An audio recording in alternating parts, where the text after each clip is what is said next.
உங்க கண்ணு முன்னாடி ஒரு ஆக்சிடென்ட் நடக்குது. அந்த நேரத்துல நீங்க எப்படி ரியாக்ட் பண்ணுவீங்க?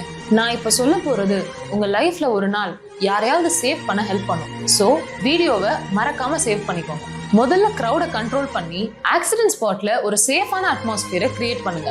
ஆம்புலன்ஸுக்கு கால் பண்ணுங்கன்னு ஜெனரலா சொல்லாம கிரௌட்ல யாரையாவது பாயிண்ட் அவுட் பண்ணி நீங்க கால் பண்ணுங்கன்னு சொல்லுங்க. அப்போதான் இமீடியட்டான ஆக்ஷன் எடுப்பாங்க. நெக்ஸ்ட், இன்ஜர்ட் பர்சனை ஹேண்டில் பண்ணும்போது ரொம்ப கேர்ஃபுல்லா இருக்கணும். சிவியர் இன்ஜுரிஸ் இருந்தாலோ இல்ல ஹெட், நெக் அண்ட் பேக்ல இன்ஜுரி சஸ்பெக்ட் பண்ணாலோ அவங்கள கையில தூக்கி மூவ் பண்ணவே கூடாது. ஸ்ட்ரெச்சர் யூஸ் பண்ணுங்க, இல்லனா தப்பான மூவ்மெண்ட்னால பிராக்சர்ஸ் அதிகமாயிடும். அண்ட் ஒரு 3-4 பேர் சேர்ந்து head, neck and spine stabilise பண்ற மாதிரி ஸ்பைன் போர்டு இல்லனா லாங்கான பெட்ஷீட்டை அவங்களுக்கு கீழே பிளேஸ் பண்ணி 1 2 3ன்னு சொல்லி அட் அ டைம்ல லிஃப்ட் பண்ணணும்.